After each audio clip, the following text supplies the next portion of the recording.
हाय नमस्कार, मी पूजा. मराठी मनोरंजन वाहिनीवर तुमच्या सगळ्यांचं खूप मनापासून स्वागत. तर यूट्यूबवरती एक गाणं आता खूप ट्रेंडिंग करत आहे, प्रचंड रील होत आहेत त्याचे. आणि असं ते गाणं म्हणजे नखरेवाली. आणि त्याच्यातले दोन डान्सर माझ्यासोबत आहेत. तो कसे आहात आणि काय कसं चाललंय? खूप मस्त आहे. तू चांगलं आहे, तू कसं एक नंबर.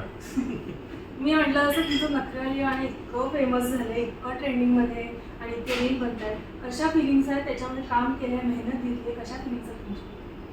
खूप चांगलं वाटतंय. आणि मला वाटलं पण नव्हतं की एवढं ट्रेंड करेल, एवढं लोकांना आवडेल. पण सगळ्यांना वाटत होतं, बट मला कुठलंच गाणं मी जे करतो ते मला कधीच वाटत नाही की हे लोकांना आवडेल काय, आमचं काम आवडेल काय. पण खरंच लोकांना एवढं काम आवडलं आणि स्पेशली करून सगळ्यांनी आमची तारीफ केली, आमच्या दोघांची डान्सची. त्या गाण्यामध्ये जो डान्स आम्ही केला आहे त्याची खूप तारीफ केली. आणि खरंच सगळ्यांना थँक्यू सो मच, एवढं प्रेम देता तुम्ही गाण्याला. तू काय सांगशील तुझ्या भावना? भावना तर माझ्या घरी जेव्हा सॉन्ग लागतं आणि म्हणजे पूर्ण मी जिथं राहायचो, आधी जे ओल्ड घर होतं माझं, तिथे सगळीकडे वाजतं. मुंबईमध्ये पूर्ण घराघरात वाजतं. आणि वाटलं नव्हतं की चालेल सॉन्ग वगैरे, पण ट्रेंडिंग गेलं आणि सगळे मला मेसेज करतात की यार काय सॉन्ग आहे, बाप प्रशांतने भारी लिहिलं आहे.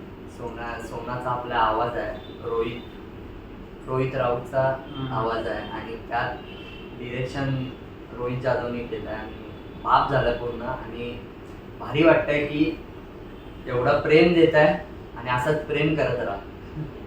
सो ह्याच्यामध्ये जे काही डान्स स्टेप्स आहेत, ज्या हुक स्टेप बनल्या आहेत त्याचं कोरिओग्राफी कशी होती, कसं झालंय ते सगळं, त्याचं सगळं प्रोसेस कशी होती?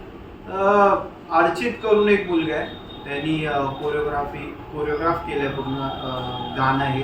आणि तो पहिल्यापासून आम्ही त्याच्यासोबत काम करतो. आणि आम्हाला जेव्हा आम्ही डान्स स्टुडिओमध्ये आम्ही जेव्हा पोचलो रिहर्सल डेच्या दिवशी, तर तेव्हा तो शिकवत होता. आणि मला असं होतं की भाई हे म्हणजे कधी कधी असं असतं की कोरिओग्राफर ते आपल्या झुंडीमध्ये काय करतात. तर मला असं वाटलं की ही आहे का आपली डान्स स्टेप. आणि जेव्हा गाणं वाजवलं त्यांनी साऊंडवरती आणि तो करायला लागला, तर आम्ही एकदम थकून सकाळी सकाळी उठून आम्ही तिकडे गेलेलो. आणि आम्ही ते बघून आमच्यामध्ये दोघांमध्ये एवढी एनर्जी आली की भाई केवढं हे आत्ताच एवढं चांगलं वाटतंय, तर हे कॅमेरामध्ये केवढं भारी वाटेल. आणि ह्याला आम्ही दोघांनी अजून आम्ही पण थोडं सांगितलं की लावली आणि दिसलं. आणि आम्ही दोघांनी पण त्याला थोडं सजेस्ट केलंय, म्हणजे असं नाही की नाही केलं. आमचं असतंच मध्ये की हे करू. तर ते पण आम्ही केलं आणि खरंच खूप भारी झालं. आणि आणि खरं समजून घेतो एकदम, काय चुकलं तर तो सांगतो की अरे असं नाही, घाबरू नका, होईल असं सगळं.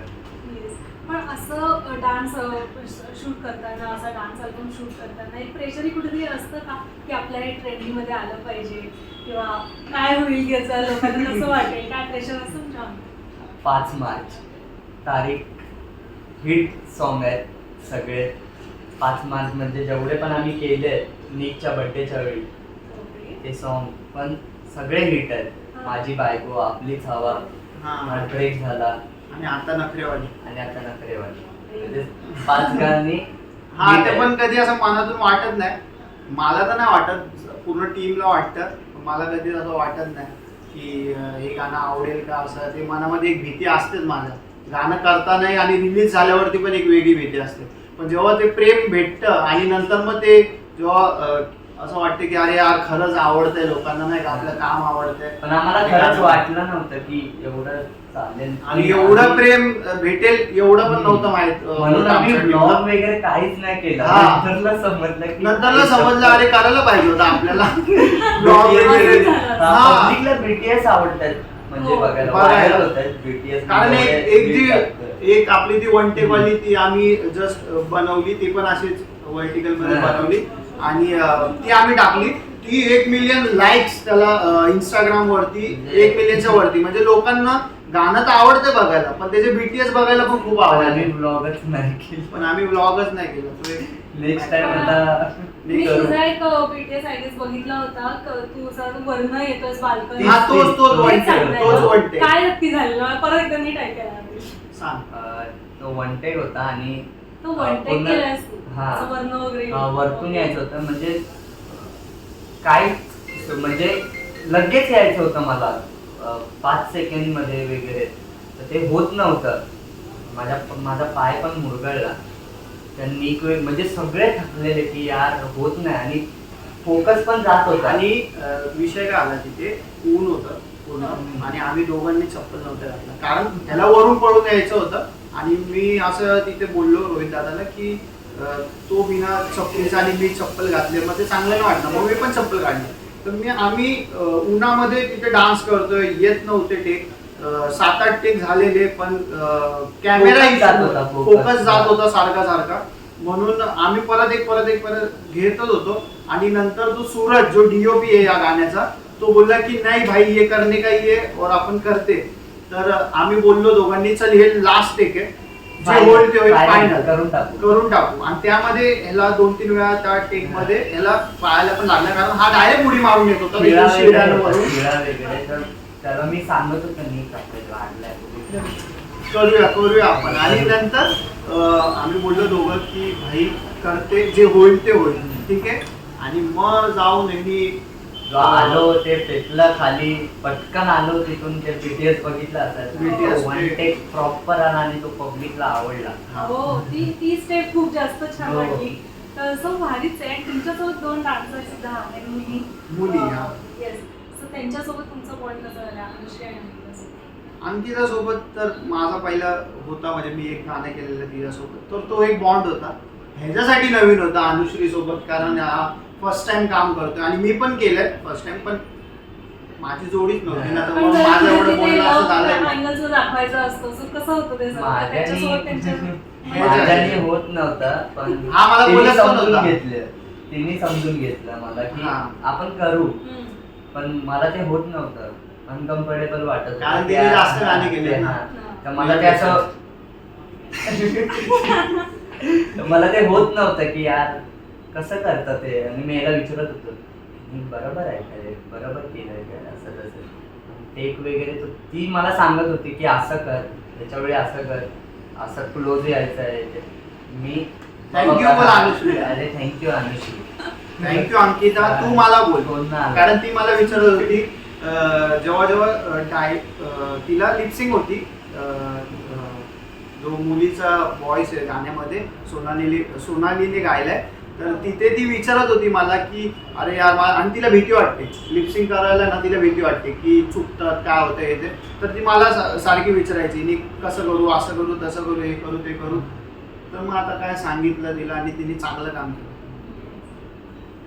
एक नंबर दोघींनी पण मस्त केलं खरंच.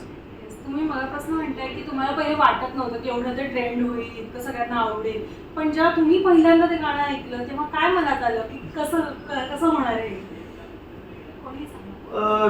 दादा तर आपल्या समोर म्हणजे ऐकवतो पूर्ण टीम मला जेव्हा ऐकवलं दादानी आणि गाडीमध्ये मला जेव्हा त्यांनी मला पहिलाच 1 मिनिटाचा पहिला सांग होतो की नाही हा नव्हता गाण्यामध्ये हा नव्हता मीच होतो. आणि हे गाणं पण प्रसन्नच्या चॅनल वरती नव्हतं दुसऱ्या चॅनलवर तो आज जेव्हा इंटरव्ह्यू बघायला त्याच्या चॅनल वरती होतं ते घेतलं प्रसन्न दादानी त्याच्या चॅनल साठी कारण 2-3 जण होते जसं विशाल आहे त्यांनी सजेस्ट केलं विशाल बनी त्यांनी सजेस्ट केलं दादाला की दादा हे गाणं तू तुझ्या चॅनल वरती कर.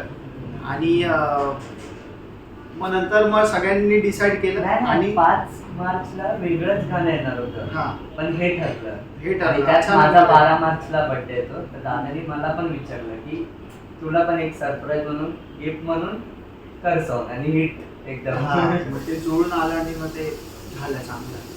आजकाल इतकी सगळी गाणी आहे आणि तुम्ही ऑलरेडी कॉन्टेंट क्रिएटर आहात सोशल मीडियावरती सो आता तुमच्या डीएम्स मध्ये तर असा नुसता पाऊस पडत असेल काय काय प्रतिक्रिया आल्या एखादी लक्षात राहिलेली प्रतिक्रिया आणि घरून कसा याच्यावरती प्रतिसाद मिळाला. घरून तर मला जेव्हा मी माझी नाणी येतात तेव्हा मम्मी मला पहिला फोन करते की यार मस्त गाणं केलंय तर माझं एक असतं की तुला आवडलं का तर ती बोलते आणि ती आहे ना कसं असतं माझ्याकडे पहिलं ड्राफ्ट येतात गाण्याचे EI झालेले या DI नसलेले या फर्स्ट कट येतो, तर मी असं मम्मीला विचारत असतो, मम्मी तुला बघायचंय ती नाही मी पूर्ण गाणं आल्यावरतीच बघेल, पूर्ण गाणं आलं. आणि ती जेव्हा गाणं बघते लगेच 2-3 मिनिटांनी लगेच फोन करते मला. मला माहीतच असतं माझी मम्मी मला फोन करते आणि बोलते मी मस्त गाणं केलंय, खूप आवडलं मला. आणि तीच शेअर वगैरे करते. आणि नंतर मी घरी येऊन नंतर परत एकदा मी विचारतो की आता मला समोरून सांग कसं वाटलं गाणं. मग ती लावते आणि मग परत माझ्यासमोर येऊन बघत बसते. माझ्या घरचे तर खुशच आहेत, पण मला मुक्ता बर्वे, नम्रता संभेराव, गौरव मोरे आणि पृथ्वी प्रथम यांना मी सॉन्ग पाठवलं. आणि कसं झालं ते मी विचारलं, त्यांचा खूप चांगला प्रतिसाद मला येत नाही. तर भारी वाटलं त्यांना की यार एक नंबर केलंय काम, म्हणजे अल्बम सॉन्ग मध्ये पण एवढं काय करू शकतो. आणि त्यांना खूप आवडलं आणि मी ते करणार पण आहेत. आता थोडं मूवी वगैरे येतं त्यांचं ते बिझी आहे, तर ते व्हिडिओ करतील. आणि मी बोललोय त्यांना की व्हिडिओ करा, आमच्या व्हिडिओ करा आणि आम्हाला कोलॅब करा. खूप भारी. आता यापुढे अजून काय काय तुमच्याकडनं बघायला मिळणार? अजून चांगली गाणी. सगळे बोलतात की नखरेवाली 2 कधी येणार, नखरेवाली 2 कधी येणार. तर तसं कधी आता विचार नाही केला. हा, त्यांनी जर का विचार केला तर नक्कीच तुम्हाला बघायला भेटेल. तर प्रशांत दादाला तुम्ही DM करा, आम्हाला नका करू DM की नखरेवाली 2 कधी येणार. आणि चांगले गाणी अजून बघायला दिसतील. अजून पुढचे पण अजून खूप सारी काम आहेत ती पण दिसतील. हा, हाच कॉन्फिडन्स खूप भारी आहे तुमचा आणि आम्हालाही त्यामुळे बघायला फार आवडेल. येस, थँक्यू सो मच आणि खूप साऱ्या शुभेच्छा. असंच आमच्यासमोर छान छान गाणी घेऊन येतो. Thank you so much. थँक्यू.